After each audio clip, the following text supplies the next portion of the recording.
भाई शहर से कुछ लोग आपसे मिलने आए हैं। हाँ ठीक है, रोको उनको, मैं आता हूँ।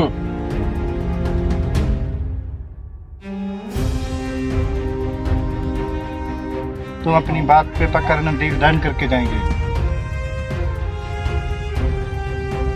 अस्सलाम वालेकुम जनाब, कैसे आना हुआ?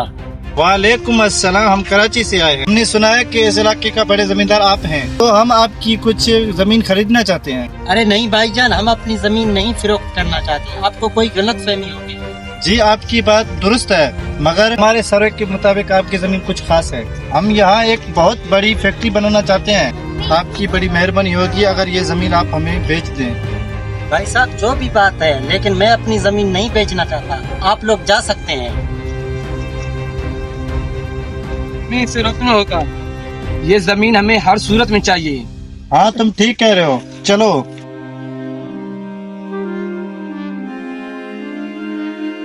भाई उनकी जरूरत कैसे ही हमारी जमीन पे आंख रखनी चाहिए, आपने उनको कुछ कहा क्यों नहीं?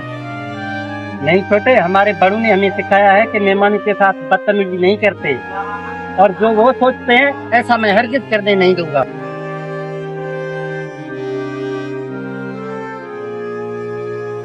भाई साहब, जनाब, हम आपकी इज्जत कर रहे हैं, इसका हरगिज मतलब ये नहीं कि आप हमारे खामोशी का फायदा उठाएं। पंगवार साहब, ऐसी कोई बात नहीं है।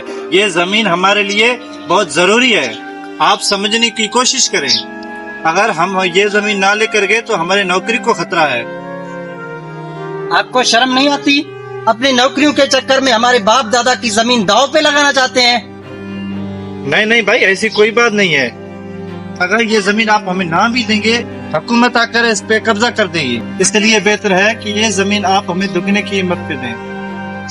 ठीक है, आए मेरे साथ।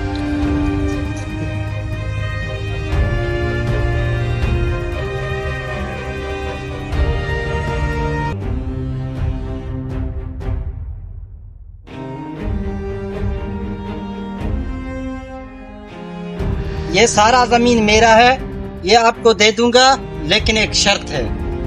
शर्त? कैसा शर्त है? शर्त ये है कि जो किसान सारा दिन काम करता है वो आज तुम करोगे, फिर आपको ये जमीन बेचूंगा।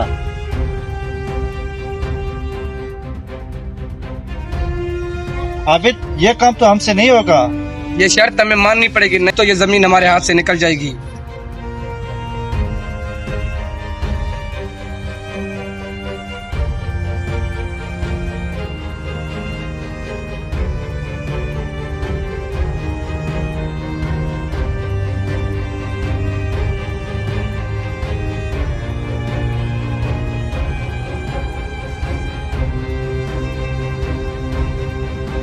यार ये काम तो हमसे नहीं होगा।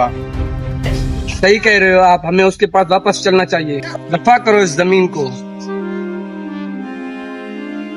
देखता हूँ ये शहरी लोग हमारे जमीनों को कैसे संभालते हैं।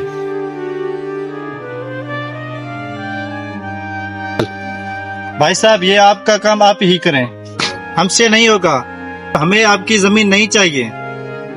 मुझे पता था ये काम आप नहीं कर सकते। ये जो धरती है ना, ये किसान की माँ होती है, और माँ कोई भी फरोख्त नहीं करता।